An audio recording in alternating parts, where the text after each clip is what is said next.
The following is a presentation of the Pro Wrestling Report. Informative, entertaining, and real since 1998. 5, 4, 3, 2, 1.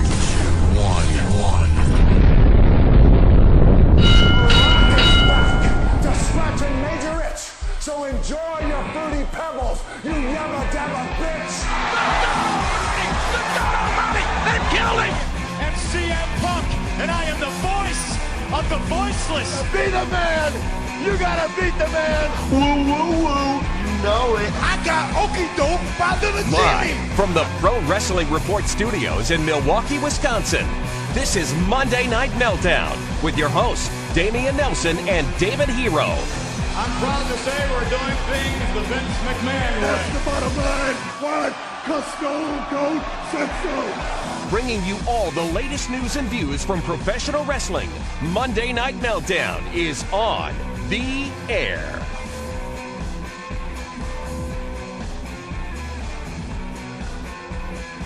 Meltdown. Damian Nelson coming to you along with David Hero and Matthew Thomas. We are live on Monday night, March 26, 2012. What a show we have in store for you tonight. Not only are we going to be talking about the red-hot radioactive Raw that just went off the air, but joining us in just a few minutes, Kevin Nash, Big Sexy, the host of the Shenanigans Beach Party this Friday night in Miami, Florida, will be joining us. But it doesn't stop there, because after Kevin Nash joins us, we'll be joined by King Kong Bundy, the legendary King Kong Bundy, who has some very pointed comments to make towards The Miz. After that, we're going to be taking your phone calls, and wow, David, Matthew, what an ending to WWE RAW.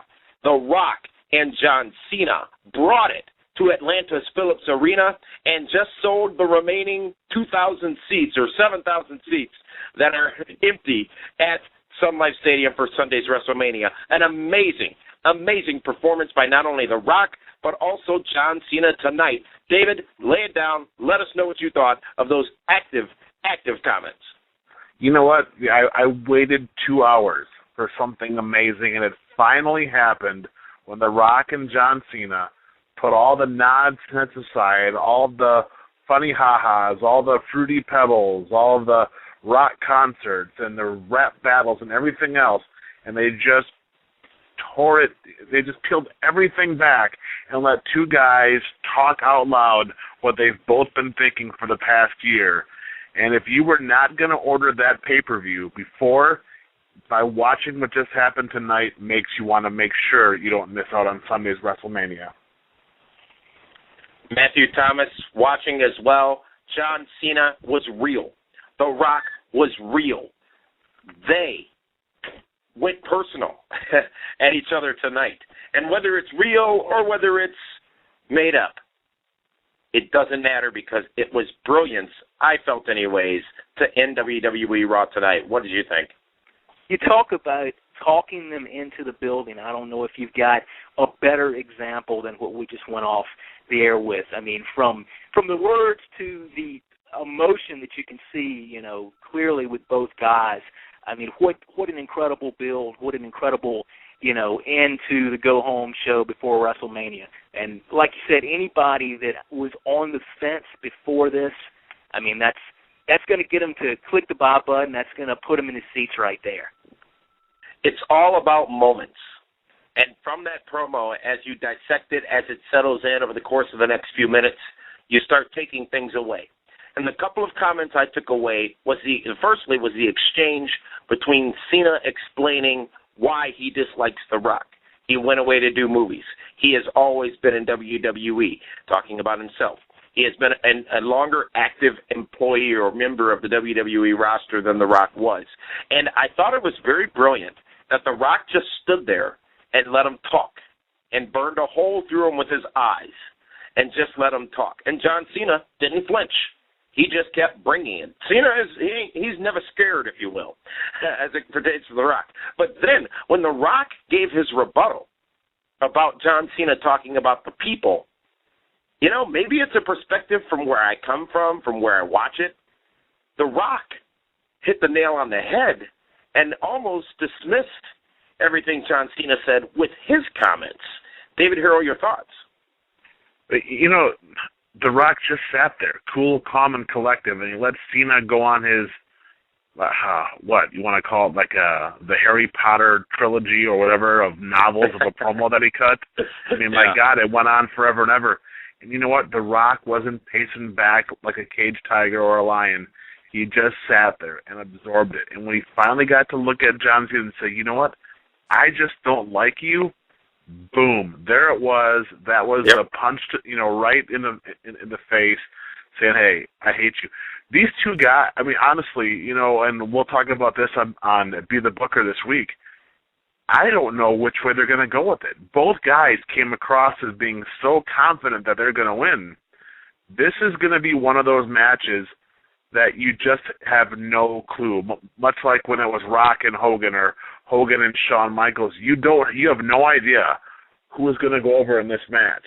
And it is going to be just tons of energy, tons of charisma, a lot going back and forth. I mean, this match is going to be it's going to be like a nuclear bomb going off, because it's going to be the crowd is going to be so into it. The cheers are going to be ridiculous, and I'm just glad that we are going to be a part of it out of Miami. And we're going to be in the suite, nice air-conditioned suite, by the way, and getting the electricity of the 20 people from all over the world who are joining us in that suite. But Matthew, that comment that The Rock made, because personally, I just don't like you. The way it was said, the way it was delivered, what were your thoughts when The Rock finally did, as David Hero just mentioned, finally did say that to John Cena's face in the middle of the ring? Well, I think it was great in the sense that we have seen that over the last few weeks, with the build. I mean, you can clearly, how much of it is a work, how much of it is legit, that's an argument to be had. But, I mean, you have been able to see that from week to week, and to have him come out and finally articulate it in the manner that he did, it was very, very impactful. A great segment, and one that did exactly what it should have done, which is put asses in those seats at WrestleMania. And let's not lose sight of the fact that we did not see Triple H, The Undertaker, or Shawn Michaels tonight. Arguably the other main event at WrestleMania tonight. That was shocking. I can't believe those three guys weren't on the show either. It was a great video package that we saw for Taker versus Triple H. But, nowhere to be found. And quite frankly, I don't know if I missed them either, because they've really dominated the last 2 weeks of Raw. And this is a great problem, I think, for World Wrestling Entertainment to have, or WWE, rather. They got rid of the wrestling a long time ago. But it's a great problem to have. They have too much to push. WrestleMania, we talked about it last week, David Hero, on Primetime. In my opinion, this may be the most solid overall card at a WrestleMania since, I would say, probably WrestleMania 17. This is a stacked card from top to bottom. Every match has a reason. Every match has been built. The only shenanigans is the tag team matchup, Team Johnny and Team Teddy. We'll talk about some things that happen with that later on, and I'm fine with that because you need that levity on a card. But this is a tremendously stacked WrestleMania in Miami. Well, the show is very heavy up on top. I mean, when you got guys with the three true main events, and then you toss in the Sheamus and Daniel Bryan, then the big 12-man tag. I mean, Randy Orton, who's one of the top guys, is like 6 match from the top. And you got Big Show and Cody, and then, of course, the girls. Yeah, I mean, there are some very interesting matches. And I guess the good thing about it is we really haven't seen these matches, before. Exactly. We haven't seen a Rock and Cena. We haven't really seen a Jericho and Punk. I mean, Daniel Bryan and Sheamus, it's mostly been in tags. We've seen Randy Orton and Kane, but not as obnoxious as before. The only match we've truly really seen before has been Triple H and Taker. But now that it's in a Hell in a Cell, that gives it a completely different vibe to it. Yeah, It's pretty fascinating. And especially if we look at Raw tonight, where we saw 1, 2, 3, 4, 5, 6, 7 wrestling matchups tonight on Raw. And on a week where you could have gotten away with little to no wrestling, I don't care how long those matches were. 2 of them being squash matches, Big Show over Primo and Brodus Clay over Kurt Hawkins. But it felt like everything had a meaning. And we talked about this a couple of weeks ago. To find space on the card for a Brodus Clay, who's got nothing to do with WrestleMania, is, I think, very telling. Now, of course, I've endorsed Brodus Clay, even though your little video shenanigans, David Hero, of your full-length music video with the Heroettes was released tonight at PWRshow.com and on our YouTube channel. Mm-hmm. I was the first one, singing the praises of Brodus Clay. Just a solid card overall, not only at WrestleMania, but a solid presentation, I think, overall, visually, of WWE RAW tonight. Now, we're getting some feedback on our Twitter feed, our Twitter account at PWR Show, and a lot of people saying Raw was saved by that final segment with The Rock and John Cena, and some saying it wasn't a good Raw overall. Now, everyone's entitled to their opinion, but I'm at a loss as to why Raw would have been perceived as bad. Now, last week, I don't know if this week was better than last week, to be honest with you, but last week was definitely one of the best Raws in a very long time. But we are asking for your feedback directly on our Facebook page, facebook.com/PWR Show, facebook.com/PWR Show. Who won? Finally, who won in the 5th week of head-to-head competition, I guess, between The Rock and John Cena? Who had the advantage tonight in their face-to-face encounter? Overall, The Rock has won every single week that we have voted. Last week, 71% saying The Rock, 29% saying John Cena.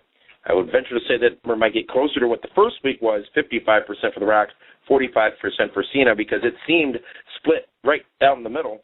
And Matthew, it seemed as well that the crowd in Atlanta, hot Atlanta, GA, was also split somewhat down the middle tonight, at least initially.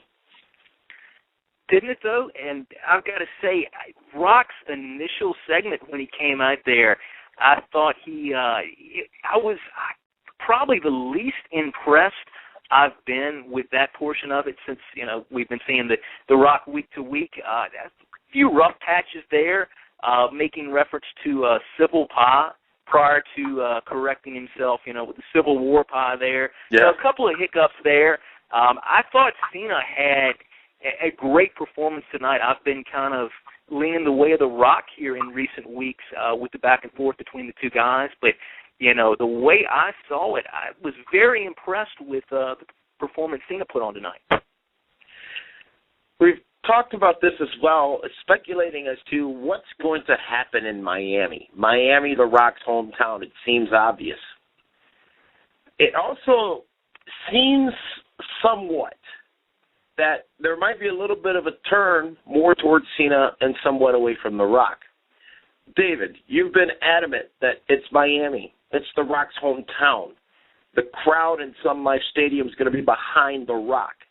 Given what we saw and heard tonight, would you still be the person tooting that horn, if you will, saying that it will be very pro-Rock in Miami?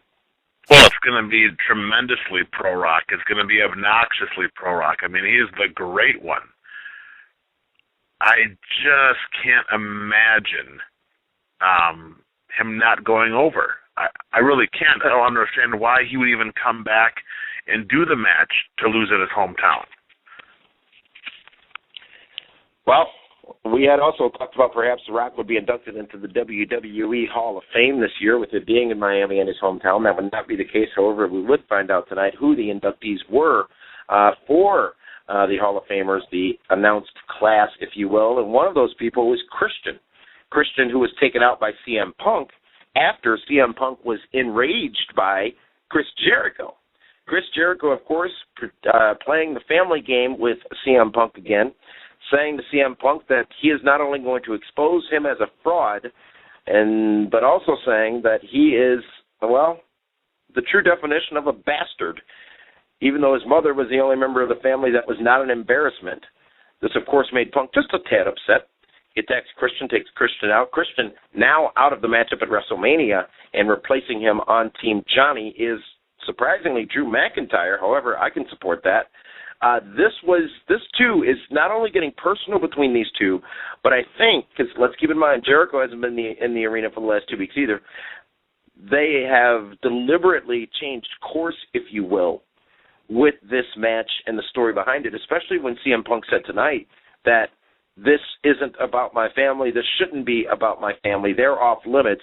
It's about who you could tell people, Jericho, that you are the best in the world.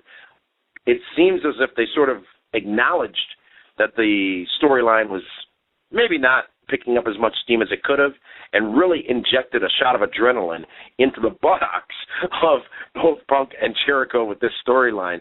David, where do you feel we are now? Have they given enough focus to CM Punk and Chris Jericho and the WWE Championship matchup come this Sunday at WrestleMania? Well, they got more focus tonight than Taker and Triple H did. I mean, they're definitely, it's going to be, I think, perhaps the best match of the night. It has every indication. You're going to see a different side of CM Punk. You're going to see a more aggressive CM Punk, and we're probably going to see a very cowardish Chris Jericho. And it's exactly the right makeup that I'm sure the office wants, because they want to make sure that when Punk goes to the ring, he's the cheered babyface, and when Jericho comes out, he's the booed heel. And they've done a great job of establishing, who's going to be who and who's going to have what role. Matthew, we found out, as I said, that Drew McIntyre is going to be on Team Johnny. We also found out that on Team Teddy will be the five-time WCW champion, Booker T. Now, I thought for a minute Michael Cole was going to be added to Team Johnny, which I was hoping for, because it meant the door was open for good old JR to come back and call at least a portion of WrestleMania. That would not be the case, as Cole would announce that he is simply the quote-unquote official commentator for Team Johnny. But the teams as they shape up now, does it make you more or less interested to have Booker T involved and to have Drew McIntyre replacing Christian? I think the Drew McIntyre move is fine. Booker T, I don't really see what good it accomplishes. The big thing with this storyline that I've been a big fan of is the fact that it not only has given the mid-card guys a match of some importance, but I really feel like it's let them, let their characters, let their personalities shine through more than any other match of its type, in recent WrestleMania history. I mean, Money in the Bank back when they did it at WrestleMania, that was kind of serving the same purpose to a certain extent, getting a bunch of guys in one match, getting them on the card. I feel like this has really done a good job of putting the spotlight on these mid-card guys and getting them some TV time to, let the audience familiarize themselves with some of these guys who, don't traditionally get a lot of time on TV. So I think they've really done a good job, in that regard. I wish they would have used that extra spot on somebody other than Booker T to kind of bring some attention to another mid-carder. But the way it's shaped up, I've actually really enjoyed the angle. I got to say, when you step back and look at those teams, Team Raw, you got Jack Swagger, you got David Otunga, you got Mark Henry, Dolph Ziggler, The Miz, and Drew McIntyre. That's a solid team. But it's all that heels. Really is a solid team. Yeah, it's but on the all other side, heels. you've got all faces, too. Right, but why couldn't they have a mixture? If it's really Team Raw against Team SmackDown, yeah, it's Johnny and Teddy. Why can't they have a mixture? I think it would have been a better way of elevating guys across both brands. Yeah, but you made several points, especially on Twitter tonight, at David Hero on Twitter, specifically about David Otunga. Yeah, and David Otunga, he's the guy that they're obviously getting behind, and they're giving him a hell of a push right now. He's a good-looking guy. He's got a great build. He's well-spoken. He has the Harvard, law gimmick. Vince McMahon, when there's someone that he likes, he gets behind, and he stays behind that person until he gets the result he's looking for. If you think about it, John Cena, kind of similar. Good-looking guy, great build, has the ability to connect. I'm not saying Otunga can connect with the fans, But if Vince likes somebody, he's going to give them every opportunity he can to make him a star. And why else would Johnny Ace, who for the past 6 months has been the top heel on the Raw brand, if not in the entire company, choose somebody like David Otunga if they don't have plans for him? Yeah, good point. I will make a point, too, about Team Johnny before we talk about Team Teddy. Mark Henry, I sent out a tweet earlier. That is the Mark Henry I want to see. He dominated tonight and owned in that matchup with the Great Khali.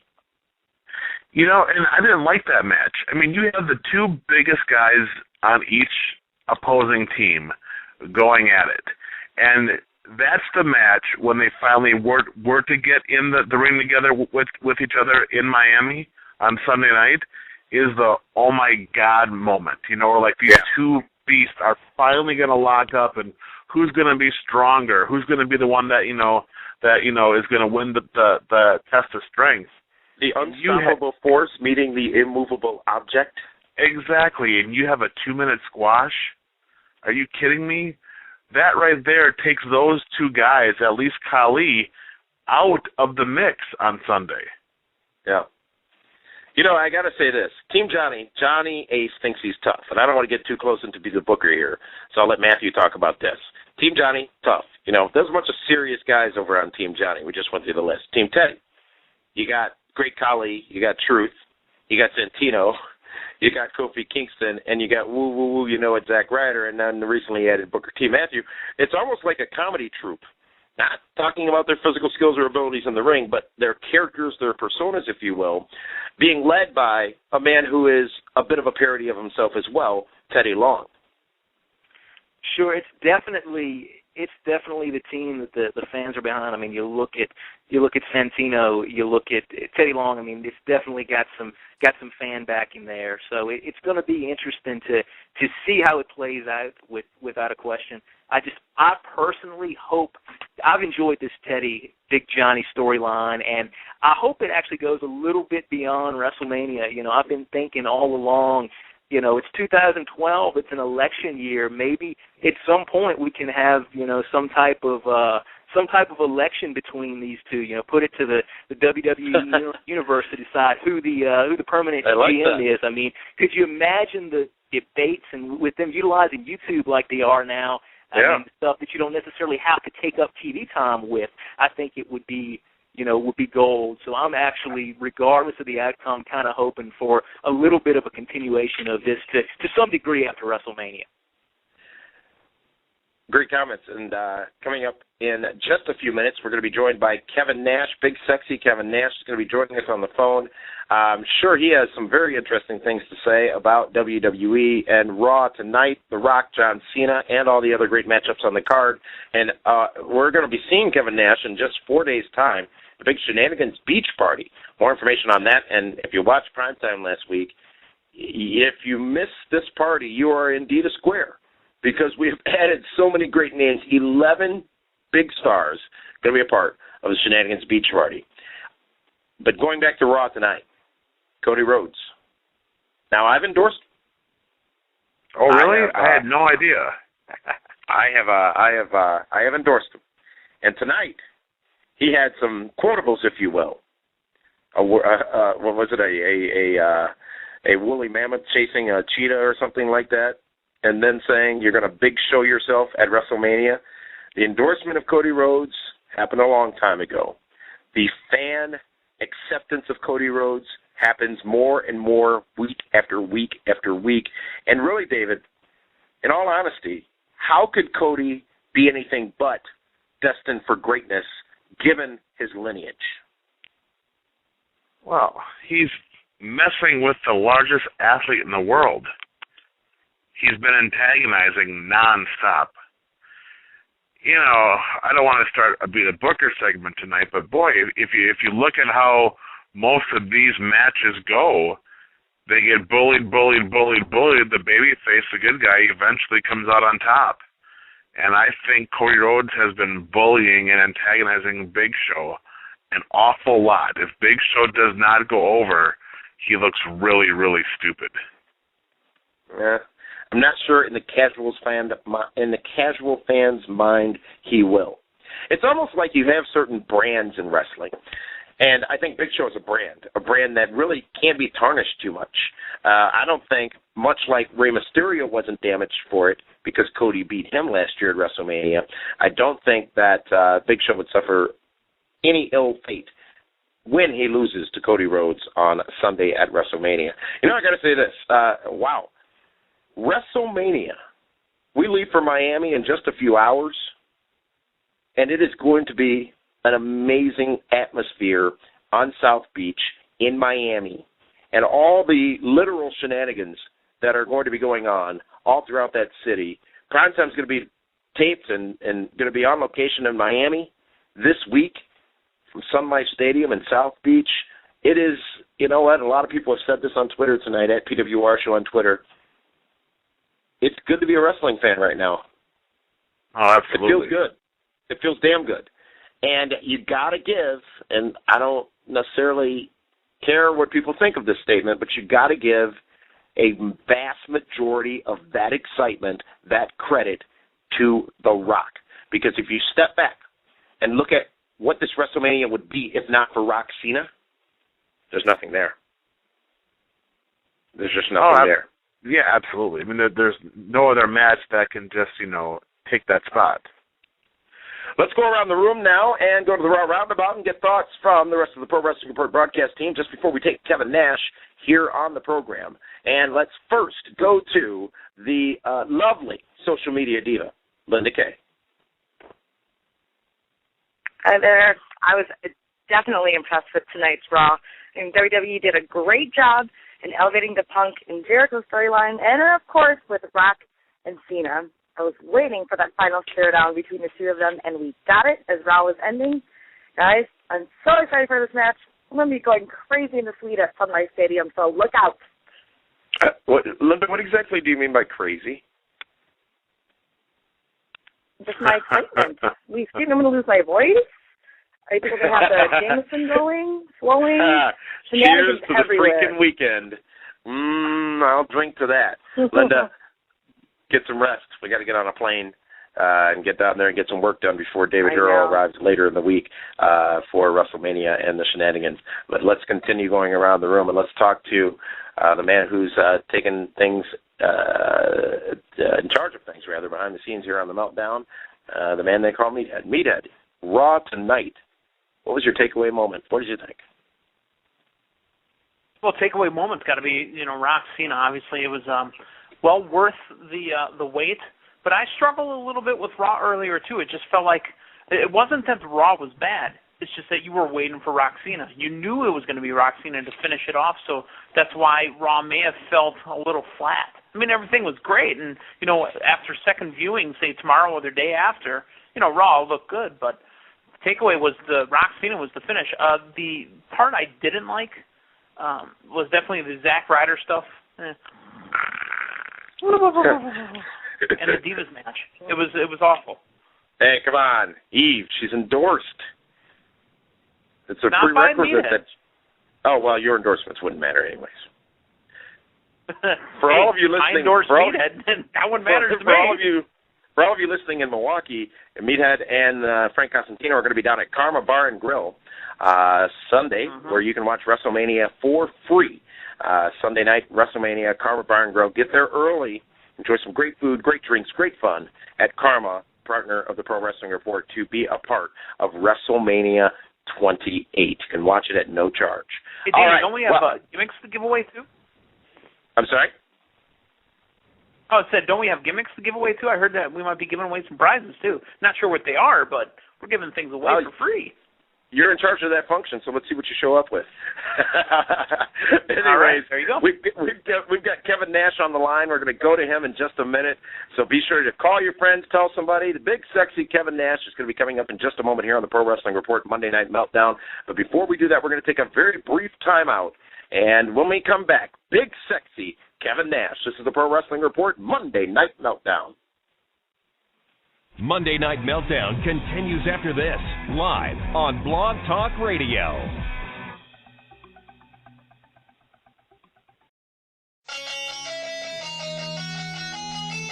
Saturday, March 31st. History will be made for internet wrestling fans. 3 of the biggest shows for wrestling commentary will come together for a WrestleMania weekend special.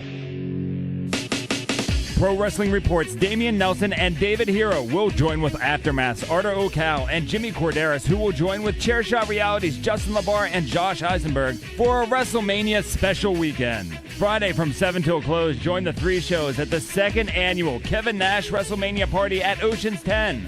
VIP tickets are $99. General admission ticket is $15. Tickets can be purchased at PWRshow.com. Saturday, history will be made as the 3 shows come together on camera.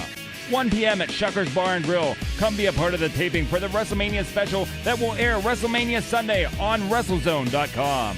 All ages are welcome to come get their face on camera during the taping, then hang out with the whole crew on the beautiful patio at Shuckers Bar and Grill.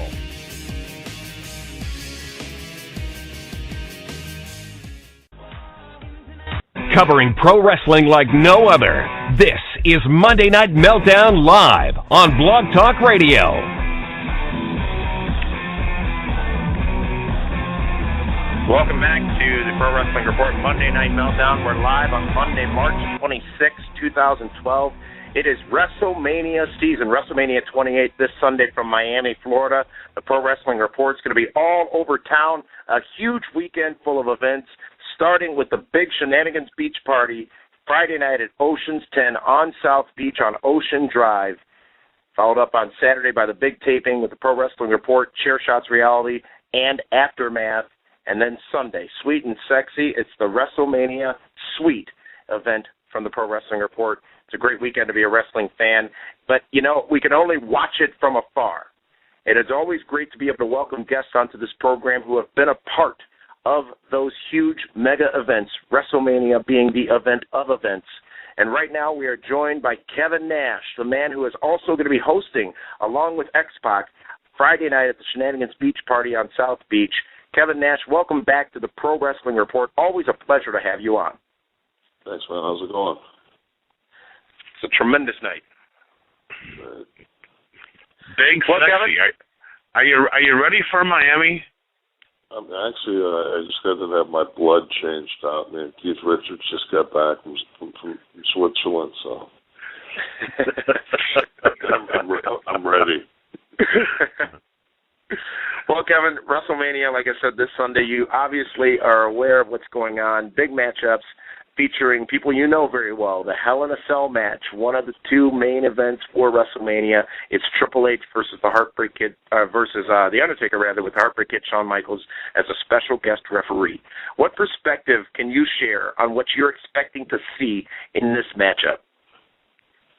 I was listening when you guys were talking earlier how, you know, really you take away Rock and there's not a WrestleMania, that's the big match is, you know, Rock versus Cena, but I know if I was Rock and Cena, I sure as hell wouldn't want to follow the Hell in a Cell. Mm-hmm. You know, I think it's going to be, you know, number one, they've got 3 players instead of 2. They've got the Cell.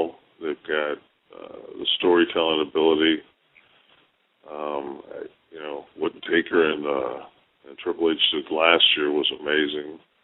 Yeah, I think I'm looking for this to be better.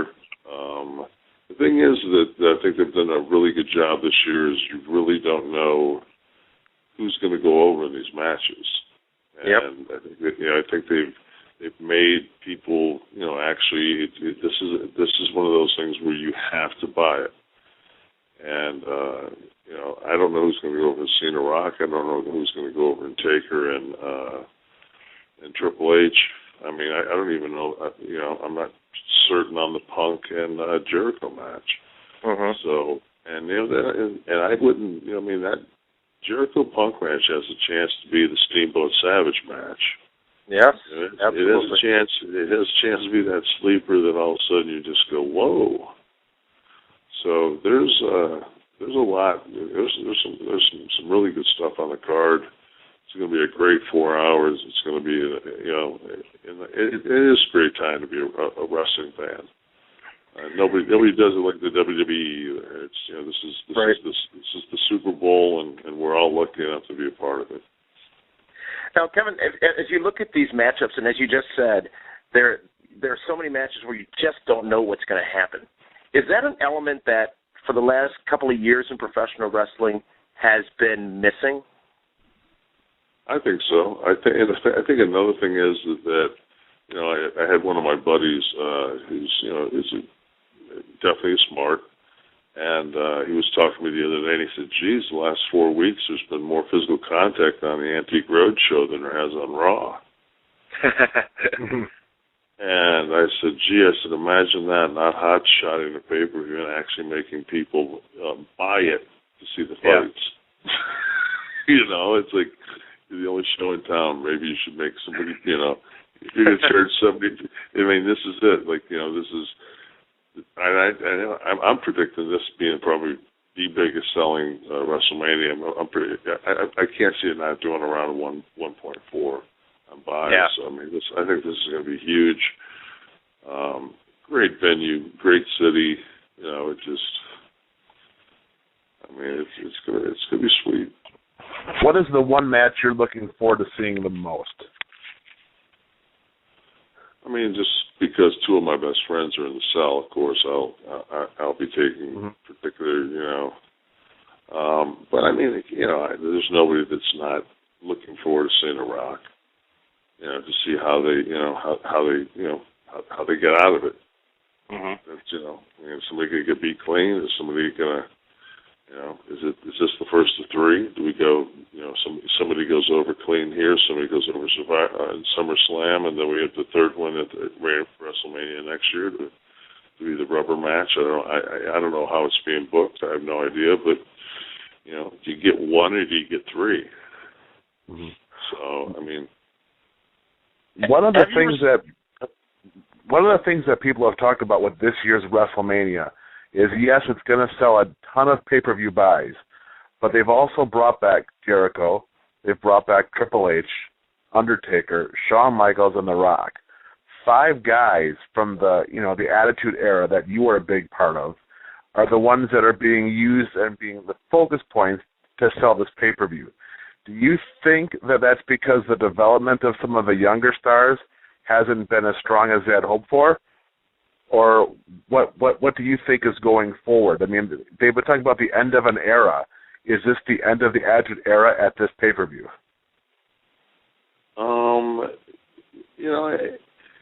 It's real close. I don't think it's there yet, but I think that this is I would definitely, if it was my business and this was, this isn't a private company anymore. This is a publicly traded company. This is the huge, money maker for this quarter. It's inevitable that, you're definitely going to go on bankable stars. And I'm not saying that there's not a ton of guys in the locker room. This is one of those things where, there's a lot of guys that aren't going to be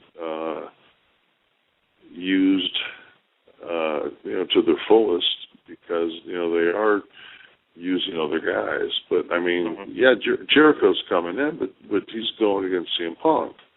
It's not like, Jericho's fighting Shawn Michaels. It's not like they're bringing back, it's not like the senior circuit. They're bringing back, 10 matches. Guys are being brought in, and to me it's just, Rock, even though he was an era guy, Rock, had a short, he wasn't there for it. It's not like Rock had a 20-year career and he's come back. Right. Yeah. So I think Dwayne's, hasn't been really played out. I think the only real, to me, old-timer in this thing is Take.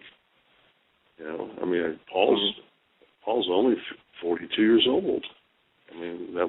11 years ago when they shut down WCW, I think it was 11 years tonight. Yeah, it was. When they shut down WCW, I was 41.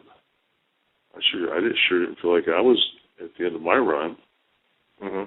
So, I still think Paul's got a lot left in it. Not that he wants to. I know that he's focused on the business then.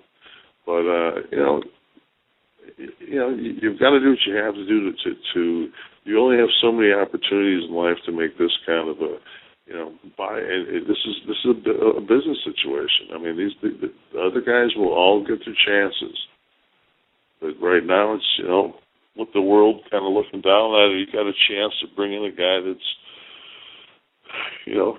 not only is he, like I've always said, they always bring in, like Mike Tyson's going to the Hall of Fame, and they brought Mike Tyson. I think that the bringing in of Mike Tyson was basically the one pivotal thing that changed the battle between WCW and the WWE.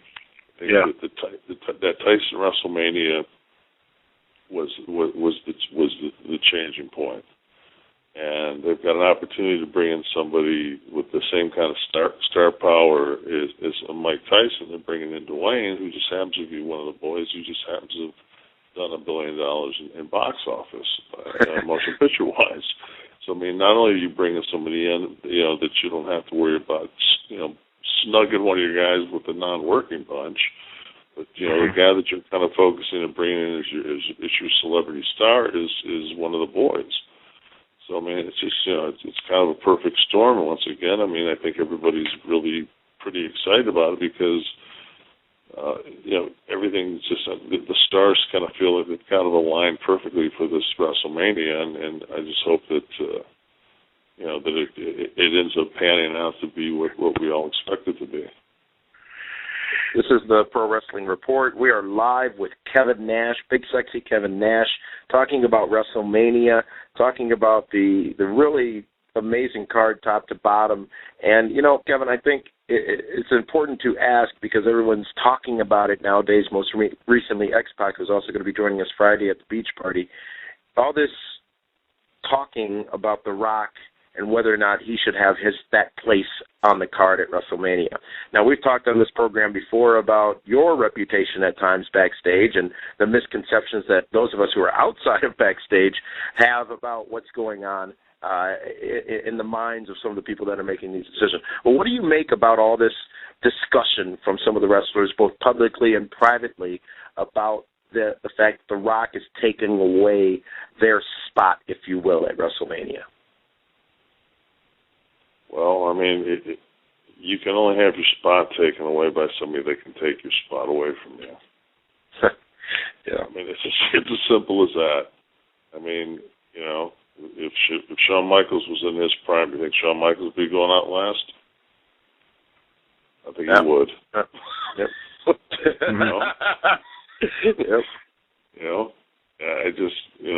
It's one of those things. Hey,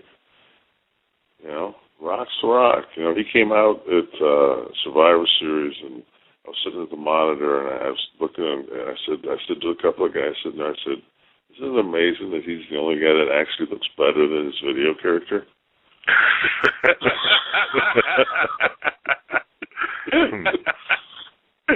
Oh, fantastic. It was almost like I was watching like the video. I said, is this his entrance, or are we watching a commercial for WrestleMania 12? And it's one of those things. I mean, I've had my run-ins with Dwayne, as everybody has. But you know what? You got to give the guy credit. The guy's got charisma. The guy's special, and that's just that. And if you can't man up and say that he is special and he deserves what he's getting. Somebody asked me the other day, I was talking to Keller, and he was saying, a lot of guys are saying, he's got a bodyguard, he's got a rider and private dressing room and this and that. He goes, what do you think about that? Why does he do all these things? I said, because he can. Right, absolutely. Mm-hmm. If somebody else was to say that, they'd be like, no. But and you say because you can, if others could, wouldn't they as well? Absolutely. Yeah. It's pretty basic and standard and you know this, Kevin, it's pretty standard in the entertainment industry to have those things as part of your working for, a project. If I walked on a movie set and they said, hey, listen, man, we couldn't get a small trailer. Do you mind taking the 70-footer? No, I'll wait. I'll wait till you bring me a small one.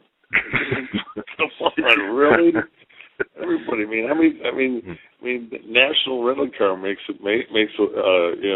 their whole pitch is, you ask for a full size, but you might get a premium. Right. And you might get a free upgrade. I mean, everybody's looking for an upgrade in life. Rock's, like I said, Rock is in a different stratosphere as far as, curating and entertainment is. I mean, out there for a while, I thought he was a combination of Jude Law and Michael Caine. He was in every movie that came out. And every time I get any kind of printout on a movie that's in pre-production, it's always got Dwayne's name attached to it. Yeah. As they're hopeful for the lead. So it's just like, it is what it is. I can deal with it. I'm just happy it's one of our guys, because I look at the big picture, just like, it's one thing if he would have, been a star in wrestling that went to major motion pictures and became a star there and never came back. He's come back, and he's headlining WrestleMania, which makes wrestling once again seem very, very chill, and it shows that it's such a viable entertainment product. Pro wrestling is. I'll probably get in trouble. I'll get yelled at when I get there for not saying sports entertainment, but. It's still. This is The Rock is great for us, and it's great for all the guys, because they look and they say, "Geez, if this guy came from that world and is this successful, and this has the ability to adapt so well to the big screen, maybe we've got some other guys we can look at."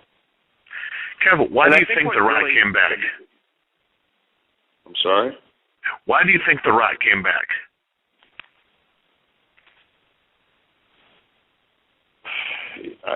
I can't speak for him, but I know that you can do all the motion pictures you want, and even if you're on a huge production and you hit a home run when you nail a scene or you do something like that, you might get 25 people to say, "Wow, you really killed that scene. You really knocked it out of the park." Or you do a fight scene, you stand up, and it's just there's nothing quite that can ever take the place of doing something in front of 60, 70,000 people and getting that immediate response and knowing that I'm going to do this move next and I'm going to completely shut this building down. It's going to be, you're going to hear the psychological power that it gives a human being to know that I'm going to do something that's going to make them cheer. I'm going to do something that makes them quiet. I'm going to do something. You're doing that live in front of 70,000 people. That's only in that field, unless you're, the Foo Fighters or somebody like that, that are doing stadium shows on a nightly basis. But when you were on our program last January after returning at the Royal Rumble, you made that point for yourself, actually, saying how amazing that feeling was to be back in a large arena and to get the pop that you got, and just it's an experience that you can't really articulate, having not, from our end at least, experienced it. But I can only imagine how great that must feel to just have that immediate feedback, whether good or bad, that immediate feedback from a live audience. And we were all in the Monday Night Wars, where it became so commonplace to walk out every night in front of 25,000, 30,000 people that it became second nature. And you didn't really appreciate it because it was just the work environment that you had on a weekly basis. But when you're away from it and you come back and you get it, it's just like, oh, wow. Like you almost appreciate it even more because it was so commonplace back then, and now it's not as commonplace. But this run, I've watched the shows, the houses have been live, and it's been a great run to WrestleMania. I was speaking to a non-wrestling fan today, and the question, knowing WrestleMania is happening this Sunday, the question that was asked was not when, not where, not what's the main event, but the question that was asked of me was, who is The Rock wrestling? And I think that sort of sums it all up right there. People are going to be watching this WrestleMania in large part because The Rock is participating in it in a major matchup on the card. But, before we get to WrestleMania, Kevin, this Friday night, it's a party. I mean, that's really what what they did was they found out about 3 years ago, Dave and I planned to have this party down in Miami. Uh-huh. And Xbox said, yeah, I'm in. So we started, thinking about it. WWE caught wind of it and actually built WrestleMania around our party. which is so typical of them. But, I'm going to let it slide. It is going to bring some people into Miami that normally wouldn't be there. Yeah. So I'm going to let it slide and not press charges. But I wasn't. No cease and desist. Mm-hmm. No, we thought about it, but we said no. That's not the way we operate. So there's plenty of room for all of us. Huge people, huge names scheduled to be there. In addition to yourself, obviously, as the host, along with Sean X-Pac Waltman, Robbie E. and Robbie T. from TNA are going to be there. Billy Gunn, Diamond Dallas Page, the Headbangers, Mosh and Thrasher, WWE Hall of Famer Sonny, Harry Smith, and Rikishi, all scheduled to appear as part of that big party Friday night at Ocean's 10. This club is amazing, by the way, and once we get there and once the party starts, you all will see just how great it is. But there is no experience like it in Miami as part of WrestleMania. There might be a couple of autograph signings and whatnot, but this is literally a party and an opportunity to meet and talk to and get autographs and get pictures with some of the biggest stars in professional wrestling, namely you, Kevin. And it is an honor to be participating in such an amazing event with you. And our fans from all over the world are looking forward to this part. I was actually speaking to the venue today, and he was a little taken aback by how many calls and inquiries they had gotten there about the event. So it's going to be huge. But what can you say, or what do you want to make sure everybody knows what to expect? What would you say to expect this Friday night at the big party at Ocean's 10?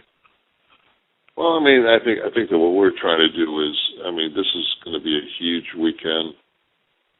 And not to take anything away from Access, but this is something that's a little bit more R-rated. A little bit, a little bit more adult themed, and we're going to go ahead and set the debt cord off to the weekend and make sure that the weekend starts with a bang. The shenanigans begin and don't stop until in the wee hours of Sunday night. Now, Kev, I've heard that this place does not close until 5 a.m.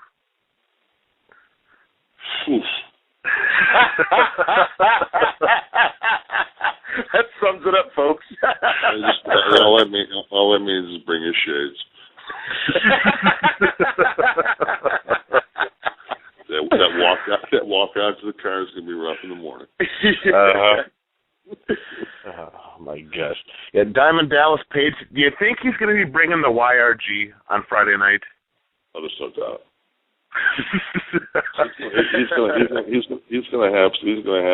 He'll have some people in Up Dog and Warrior position, and he'll at some point I'm going to look over. He'll have a Coors Light in his hand with a lime stuck in it. with his knee stuck to his ear.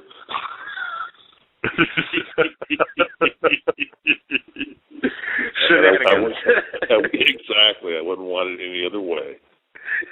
Oh my gosh. Well, Kevin, we don't want to take up too much of your time. We always appreciate talking to you. Can't wait to see you on Friday. You can get tickets for the big Shenanigans Beach Party at PWRshow.com. Tickets online available all week long. Tickets will be available at the door as well on Friday night, March 30th. I have a question for you guys. Yes, sir. Okay, I was under house arrest because my wife won't watch wrestling, so I'm right now at the point where on Raw where Dwayne's coming down the ring. So this last segment, priceless. Is it pretty good? It's fantastic. Honestly, it took him a year to get to the point tonight with the promo between Rock and Cena. All the other stuff they have done before may have been entertaining, but this in-ring promo between the two guys is the one that if you weren't going to buy the pay-per-view before, you were definitely going to buy it tonight. great because I stopped at 11:35 and I called you guys right when he came. Dwayne is just on his way to the ring. So, Kev, real quick, you spent some time with John Cena on your last run up there. When you're doing your program with Triple H and whatnot. Yes. And you have said to me that he's the guy. He's the workhorse, and he gets it and he understands the business. Do you think John Cena needs to win Sunday, or can he afford to let The Rock go over? Oh, I without a doubt. John is. You guys talked earlier about Big Show and Cody Rhodes when I first came on, and the Big Show was a brand, and that it doesn't hurt him. I think one thing we've seen is in this run to WrestleMania with the crowd. I watched firsthand every night with the crowd. John would come out and it was chic to say Cena sucks. And then you leave and you leave in your SUV and you get stuck in traffic going back to the hotel, and every kid from 5 to 12 years old has got Cena hat, a Cena shirt, and Cena wristbands on for a grand total of like $85 a head. And this is a guy that I've seen him do 6 Make-A-Wishes in a night. He's on the road. I think he lives in that mobile home. Yeah. It's a beautiful travel trailer, but I don't care what anybody said. It's a mobile home. It ain't your crib. You don't have a backyard. He makes the best of what he does, but when they say that it's the end of an era, I would have to say just on the fact of spending time with John and his understanding of the business and being brought into the business by guys like Taker and guys like that showed John what the business was. Put it this way, there's nobody that when I went back there, he was the only guy that every night on the European tour, when it was 5 or 6 o'clock in the morning, it was still Cena sitting across from me with still a half a bottle of Jack, and it was just like he never tapped, I never tapped, and it's just like end of an era ain't dead till that boy's gone. I got mad props for Cena. He's a real good dude. Well, there you have it, ladies and gentlemen. Big, sexy Kevin Nash. You'll be able to see him and meet him and talk to him Friday. Shenanigans Beach Party, South Beach, Oceans 10, PWRshow.com for all the information on that. Kevin, thank you so much for joining us. We look forward to seeing you on Friday. And enjoy that the rest of Raw, and hopefully you will enjoy The Rock and John Cena as much as we did. Just tell these people don't come if they're timid, because it's going to get crazy. Shenanigans is the name. Thank you so much, Kevin Nash. This is the Pro Wrestling Report. We're going to take a time out. When we come back, I'm going to talk to you briefly and then go right into our next guest, King Kong Bundy. This is the Pro Wrestling Report Monday Night Meltdown. We'll be back in just a moment. Monday Night Meltdown continues after this, live on Blog Talk Radio.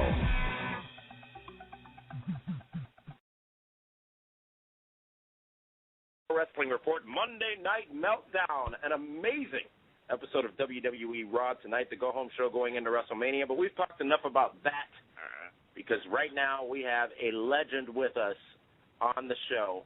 Let's welcome King Kong Bundy. King Kong Bundy 5. Welcome to the Pro Wrestling Report. That's why I've always admired you, son. You always tell the truth.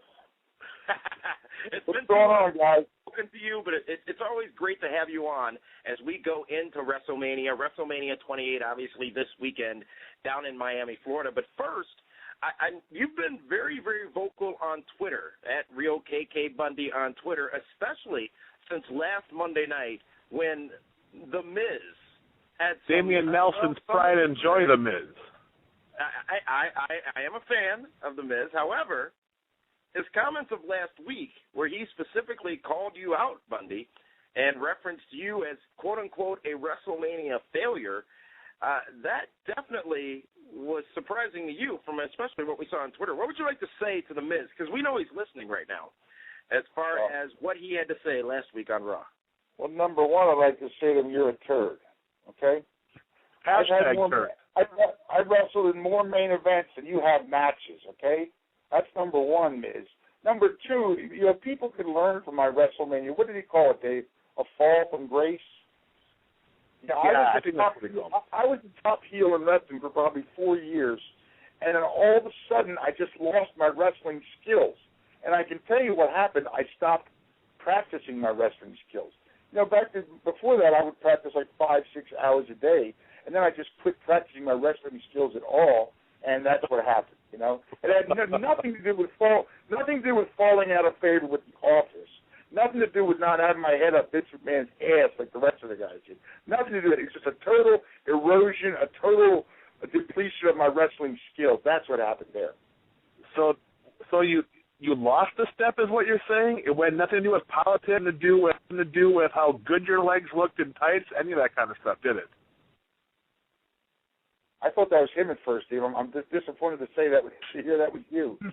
I'm just proving your point. If I have to explain it to anybody, can I tell you something? I am so stupid. Here's how stupid I am. I assume a lot of people, or most people, are like me. I never talked to Vince McMahon. I never called. Actually, I called him a couple times about things. But, I was never yapping at his heels trying to get a minute with him at TV and at pay-per-views when we'd see him. And looking back, that was a mistake. He liked people to do that. I thought, here's how dumb I am, I thought I was doing him a favor by not talking to him. You know what I mean? But it turns out he wants guys. I'm sure The Miz has his head so far up Vince's ass he can taste his breakfast, because that's the only reason he can have the spot he has. Look at the kid. He's the most ordinary-looking guy you'll ever see. Wrestling's about, bigger, bold or whatever. This kid, I don't even know what he looks like, but I've heard. Any more questions, Damien? No, I actually do. Have you ever spoken to or met The Miz? No. Yeah, actually, he did an appearance at the local mall, and I went and I waited in line for like 4 hours. But finally, my old legs gave out, and I realized, no, I've never talked to The Miz. Wow. I talked to Donald Trump a couple weeks ago, but I never talked to The Miz.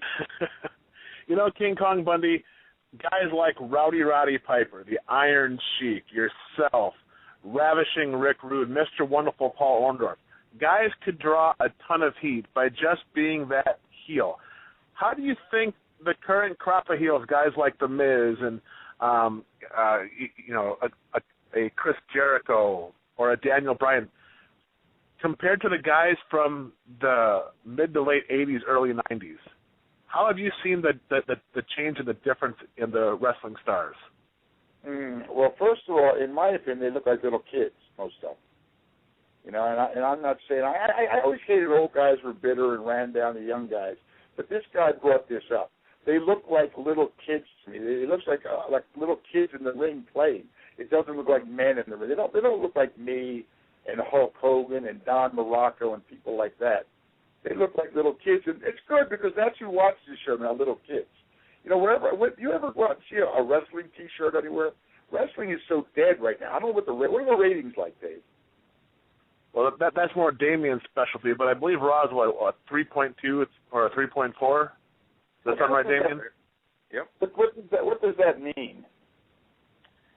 It means wrestling's not mainstream anymore. Wrestling's almost become a niche product for only the most loyal of fans. There's not that casual fan anymore of professional wrestling.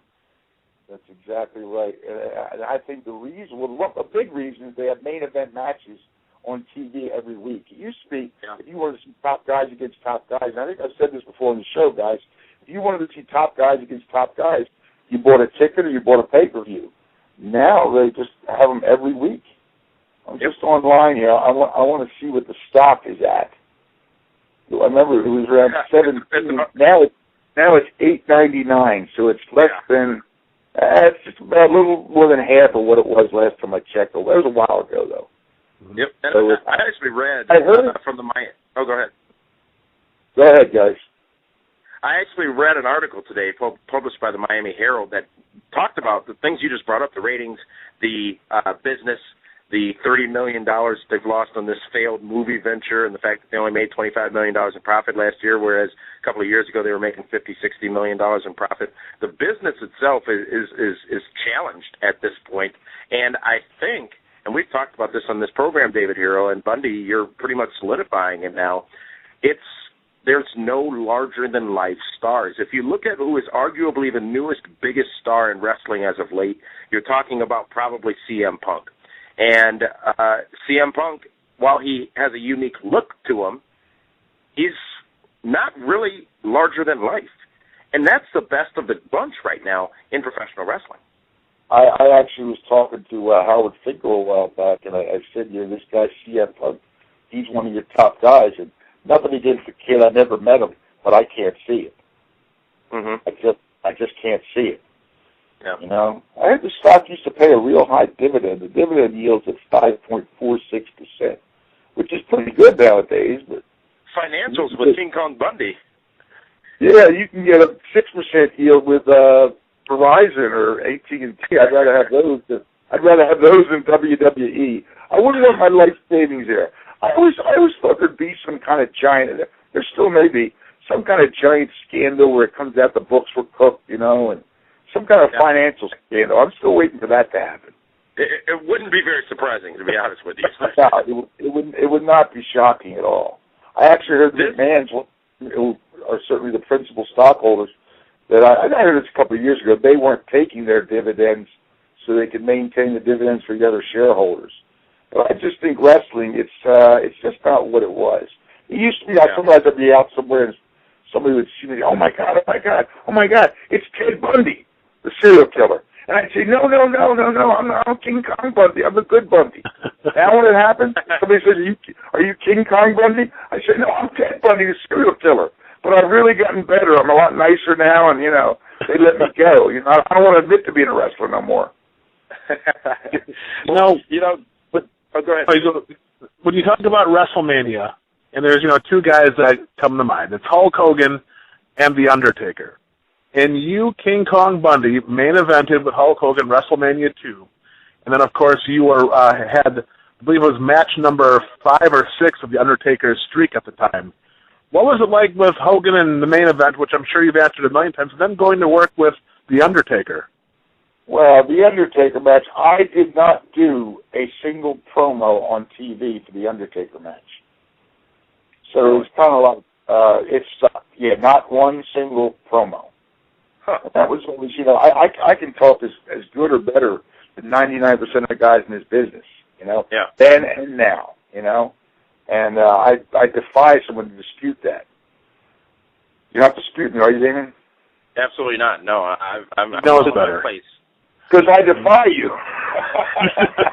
It was a lot of fun, but the wrestling against Hulk was a lot of fun. The Undertaker, he didn't like wrestling me. I don't even bother getting into it.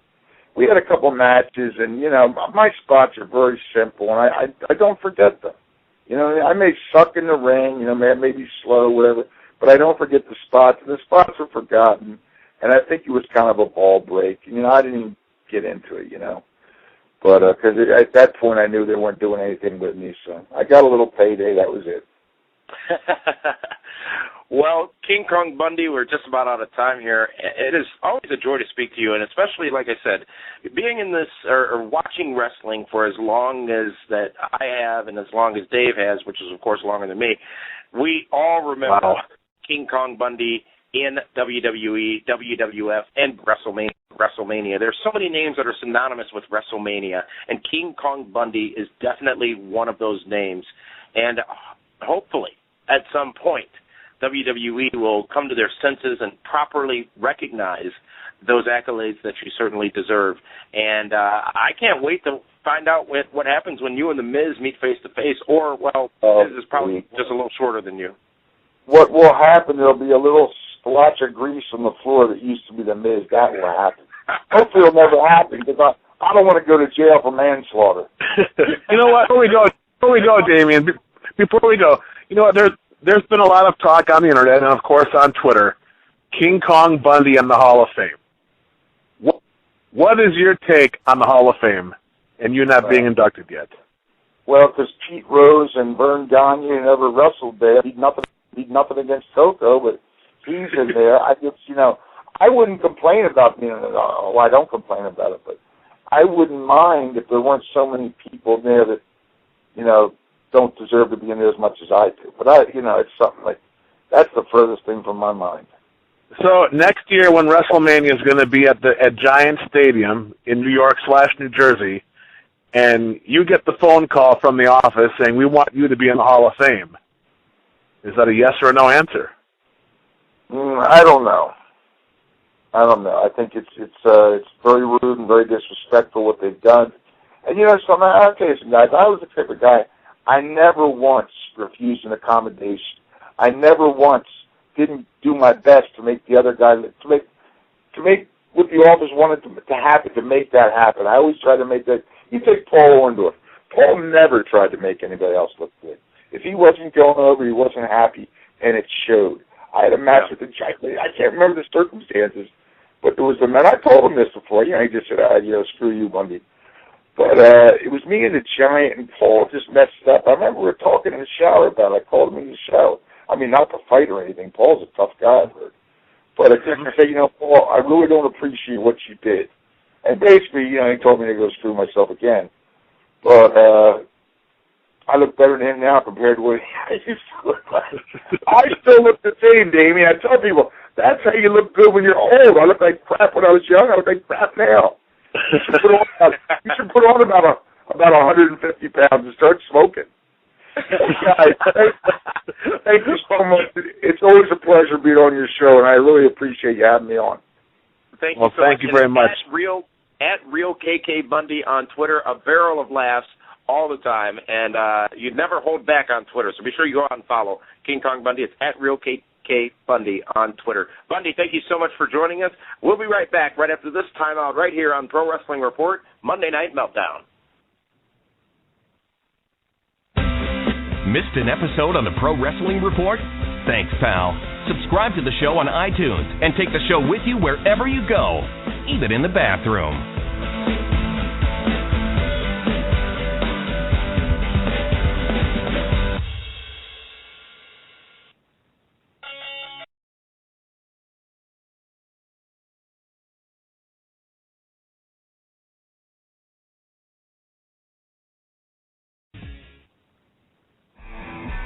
The Monday Night Meltdown phone zone is now open. Give us a call live at 1-877-317-9772. And be sure to press 1 to get in where you fit in and be part of tonight's live show. We'll call on you by your area code, and when you hear it, tell us your name and where you're calling from. Then proceed with your question or comment. Wow, what a show so far. King Kong Bundy 5, I'm not pleased with some of the things he had to say about the endorsed Miz, but you can't deny how true it was in some cases. Now, this is an open invitation. The Miz is welcome to come out of this program and share his comments, his thoughts on King Kong Bundy. That open invitation exists, and the Miz can answer it at any point he wants. Now, if the Miz were to show up on Friday night to the Shenanigans Beach Party, that would be interesting, to say the least. Oh, he's not going to show. There's no way. Why would the Miz, he knows that I'm going to be there. Yeah, he doesn't want to beat you up. He wants no part of Hero Mania, brother. Oh, Lord. All right, well, let's go to the phones. As we said, we've got a lot of patient callers on. We've got we're in way overtime, by the way. We've got a few of you we're going to be able to get to. But before we do that, actually, let's go to Dwayne Williams to get his thoughts on Raw tonight. And, Dwayne, we tried to get to you earlier. There was an issue with your phone line or something. But you are here now, and that's all that's important. Your thoughts on what was a very active WWE Raw tonight. I agree, but, The Rock and Cena saved the show. If this was not WrestleMania season, if this was not the go-home show, it would have been a great show without The Rock and Cena segment. But our expectations were very high going into this show, and I think it fell a little flat with the exception of the last segment. All right, Dwayne, thank you so much for those comments. And now let's get to some of our great fans who are calling. And let's first go over to New Jersey, and let's talk to Gabriel. Gabriel, you're live here on the Pro Wrestling Report Monday Night Meltdown. Fellas, let's give it up for King Kong Bundy. It was really awesome hearing from him. He's a great guy, and especially very, very good for us and all of you because he doesn't do interviews. But we're lucky enough where he likes coming on the show and likes talking to all of you. So definite props go out to King Kong Bundy at RealKKBundy on Twitter. I just want to talk about the main event for this Sunday. It's bad enough that they've brought back the best mic talker in history, only to script him to look inferior to John Cena and make it seem like he can hang with The Rock. But people are now speculating that Cena will win. I mean, I've heard Cena turns heel, Miz does a run-in, a rematch at SummerSlam at WrestleMania 29. I cannot explain how symbolic it will be if Cena wins, because to me, The Rock is one of the men you think of when you say Attitude Era. I mean, you talk about the end of an era. For John Cena, Mr. PG Garbage, Mr. Kitty Nonsense, Mr. Spinny Belt, to beat the last great thing, to beat the last great one that we cherish as what was real wrestling, I mean, John Cena is everything that embarrasses us, and The Rock is everything that we value. I mean, it will crush the true wrestling fans because it'll symbolize PG has finally put the nail in the coffin of everything that we love. I mean, for me personally, the impact of him winning would be just disheartening, and that's saying something considering I know wrestling is scripted. Yeah, and I think it's neat that, and thank you for that call, Gabriel. I think it's neat that we just don't know. As was said earlier, as Kevin Nash mentioned earlier, we just don't know who's going to win this matchup on Sunday, and that's exactly where we want to be as wrestling fans. I'll tell you on Be the Booker who's going to win. Oh, is that right? Absolutely. Speaking of Be the Booker, we announced our WrestleMania coverage just recently, actually last week, by PWRshow.com. And just like last year and just like for the Royal Rumble, we're going to be bringing you new content just about every day, all week long, starting tomorrow, where we kick off the Be the Booker Marathon tomorrow evening. Check out the first of 4 episodes of Be the Booker, Tuesday, Wednesday, Thursday, and Friday, brand new episodes of Be the Booker, followed by Primetime on Saturday, which is going to be taking place from our studios, of course, but you and I, David, will be down in Miami along with Linda and on location cutting in on My 24 Milwaukee with a special edition of Primetime Television.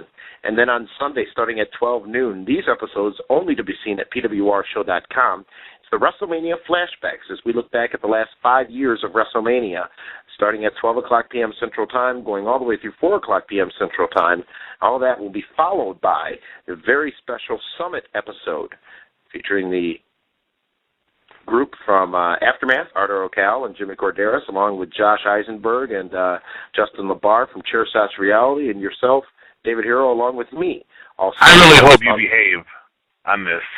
Because I know how emotional you get, how hyper you get, how redonkulous you get. Just, I don't understand what you're saying. Keep it in check, bro. That's all. I'm a consummate professional. It'll be fun. Oh, yeah. I've seen you in a green afro wig on St. Patrick's Day. I've seen you try to dress up like a referee on Halloween. And I've seen your shenanigans reels. You make me nervous. You're like the loose cannon of the show. All that can be seen on that Super Show, which is going to be Sunday evening before WrestleMania. You can watch that. That'll be simulcast at WrestleZone.com, PWRshow.com, and also on YouTube. And then Sunday after WrestleMania, it's the WrestleMania post-show. We're going to be talking about the event from Sun Life Stadium, and it all culminates with the Monday Night Meltdown next week, 1 week from today, where we wrap everything up. It's a ton of episodes, a ton of content covering the biggest event in professional wrestling each and every year, starting with tonight's expanded edition of Monday Night Meltdown.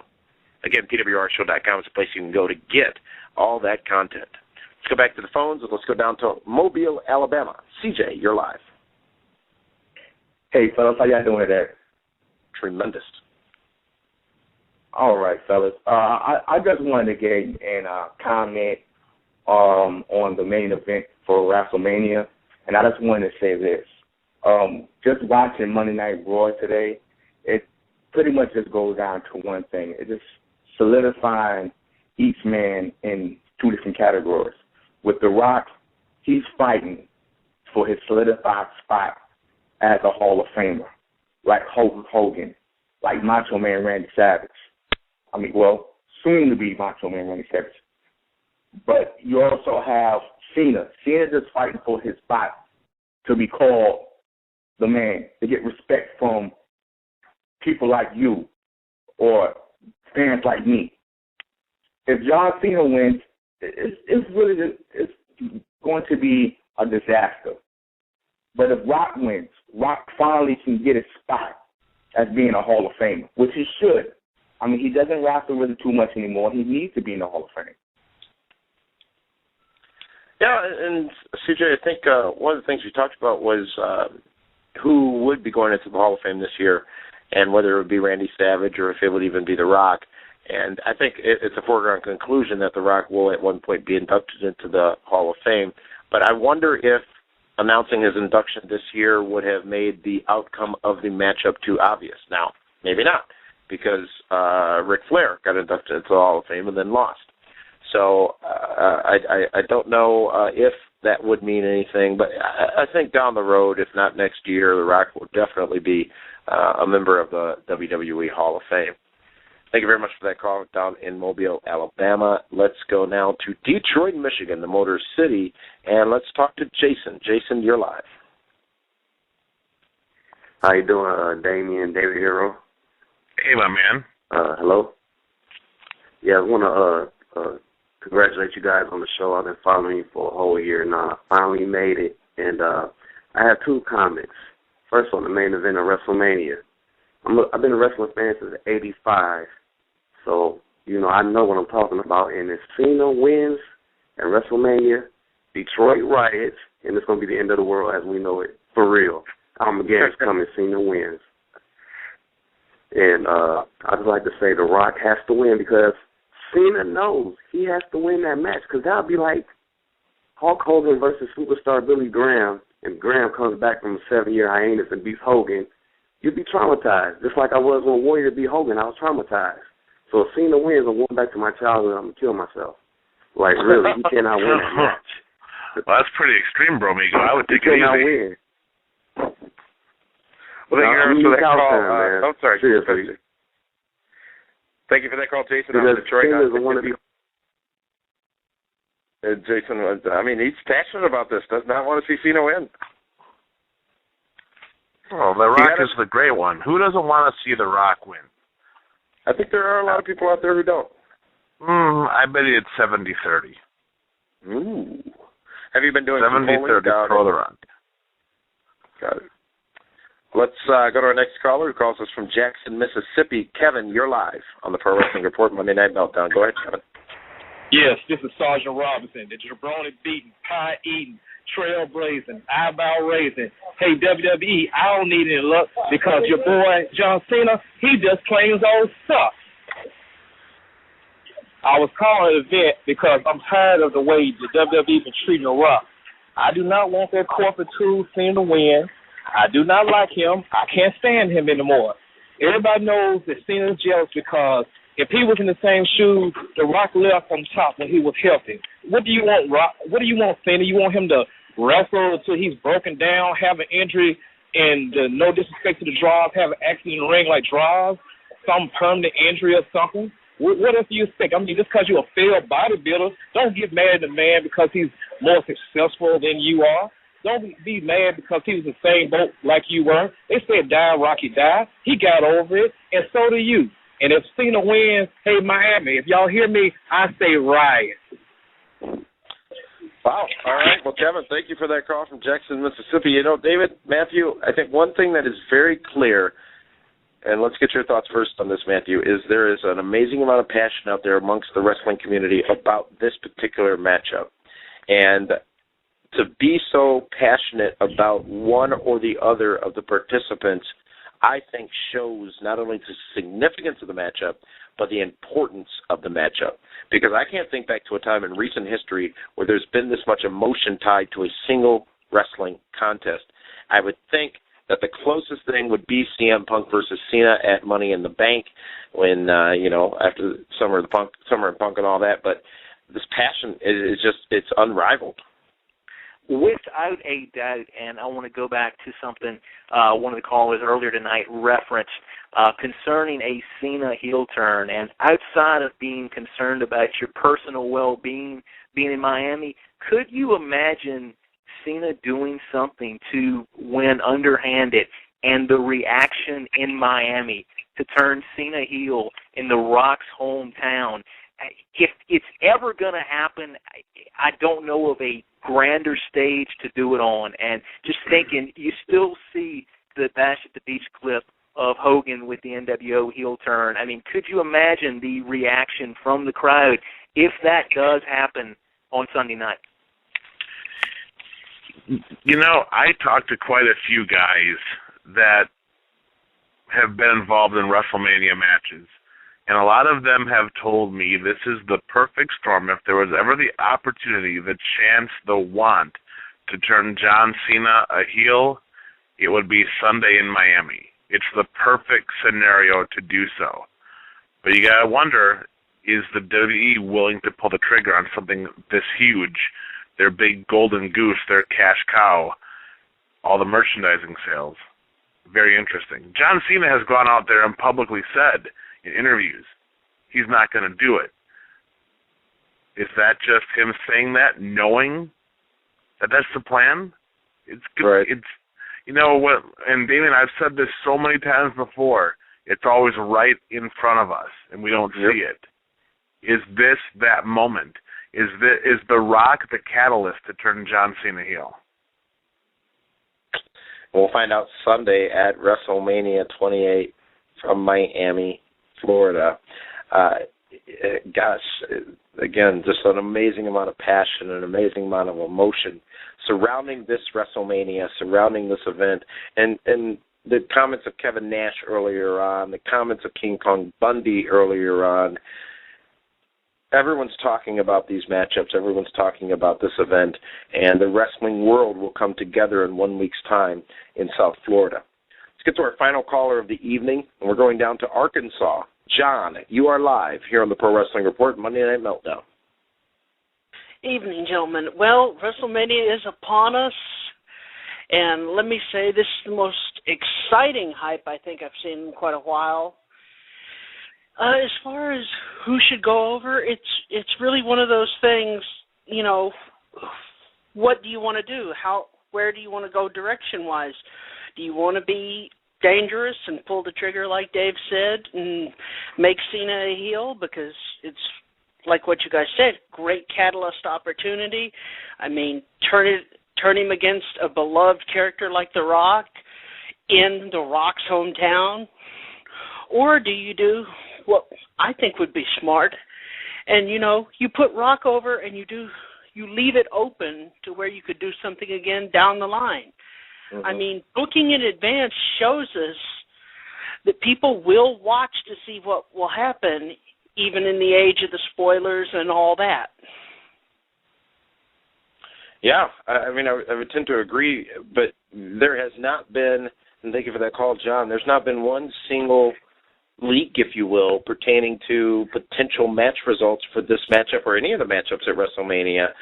Some people are reading a little bit into what the postings are, the main events that are listed for house shows and tapings coming up after WrestleMania.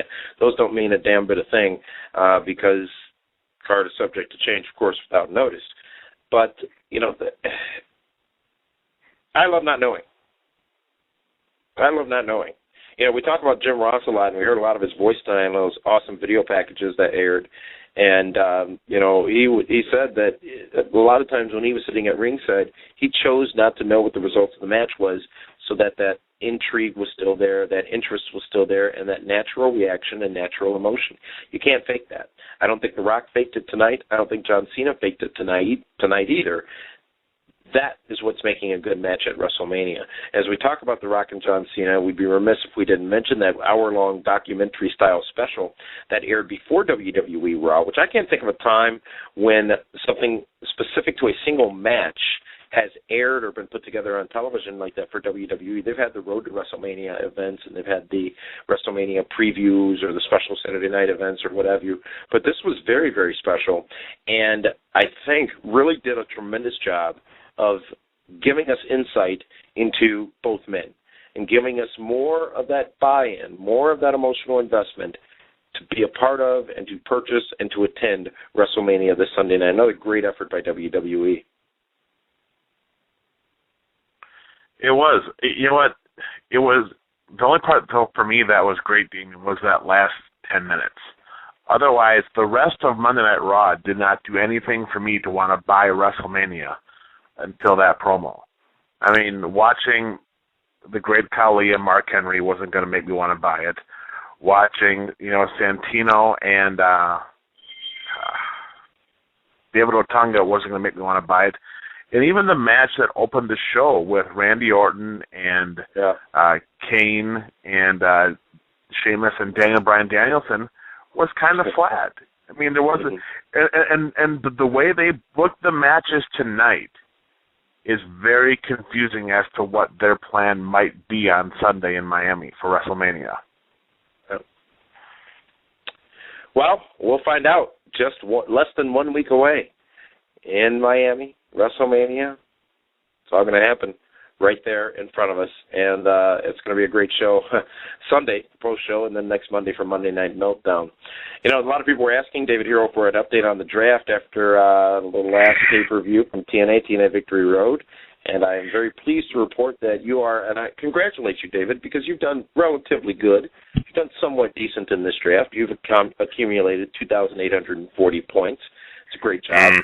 Good showing so far. However, as I predicted, and as I continue to prove how much more mental acumen and strategic abilities I have, I am currently in the lead with 2,875 points. Yeah, and that's only because you took CM Punk off my team and put him on yours. You never had him! You never had him! I did. I drafted him. No, you did. Yeah, in your sleep. No, of course not. That'd be ridiculous. Going into WrestleMania with the matches that have been announced. Are you ready, David? Are you ready? Yes. Damn that Christian. Oh, Christian's injured. I get to pick somebody else up. Hell yeah. Ha! Okay, by all means, go right ahead. That is fantastic. I wonder who it's going to be. I'm not going to make a split decision right now, a split moment decision right now. But anyways, going into WrestleMania, we're even, 200 points each with the announced matches so far for WrestleMania. So, it's I get all the winners and the headliners. I've got all the champions. I just hope they don't lose. We'll see what happens with that this Sunday. I want to throw thanks out there to Kevin Nash and King Kong Bundy, two tremendous people joining us on the program tonight as we lead into WrestleMania this Sunday on pay-per-view. Hey, and before that, who's going to pick me up from the airport? Virgil. Oh, okay. So you got your nephew coming. Tremendous. Thanks, we're not pal. related. I mean, he's just a very good driver. Okay. He'll pick you up. Friday, Shenanigans, the beach party. An amazing amount of names on that list scheduled to appear Friday night. VIP tickets are almost sold out, by the way. And general admission tickets are still available. Tickets will be available at the door where you can meet Rikishi, Harry Smith, WWE Hall of Fame diva Sunny, the Headbangers, Mosh and Thrasher, Diamond Dallas Page, and then part of the VIP experience, and available to all others as well, Rob Terry and Robbie E., Billy Gunn, Sean X-Pac Waltman, and Kevin Nash. I can't think of one event, David Hero, that's ever happened where wrestling fans have had the opportunity to not only meet with and talk to, but to hang out with and party with this amazing list of talent. And coming up, my biggest concern is you, Sonny, and Rikishi, and a bottle of Jameson. Makes me extremely nervous. Oh, we'll be fine. We'll be okay. Oh, you always are, but, Sonny. It's Sonny. I know where this goes. When we're leaving. That's for sure. Anyways, thank you to everybody who called in. Thank you to Meathead working behind the scenes. Thank you, Matthew, Dwayne, and Linda for joining us as well. Don't forget, our coverage continues tomorrow and all week long at PWRshow.com of WrestleMania. But before we go, the results of tonight's poll on Facebook. Who had the advantage tonight? Was it The Rock or John Cena? And the results are in. With 54% of the voting, it was The Rock.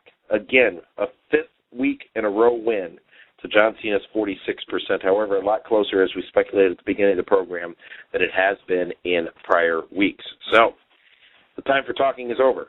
WrestleMania comes to us this Sunday on pay-per-view. Pro Wrestling Report's going to be with you with total coverage every step of the way. Follow us on Twitter for breaking news updates at PWR Show. We're all each individually on Twitter as well, so be sure to follow us at Damian Nelson, at David Hero, at The Real M. Thomas, at WCW VDead, at Linda K22, at The Diamond K Show, and never miss an update from us. I'm tired, David Hero. It's been a hell of a show. Hell, I'll say it. I'm exhausted, man. We're in overtime. We are. Thank you so much to everybody for joining in. We will see you tomorrow for our first of 4 Be the Booker episodes. This is the Pro Wrestling Report Monday Night Meltdown. Thank you for joining us live here on Blog Talk Radio. We'll see you tomorrow at PWRshow.com.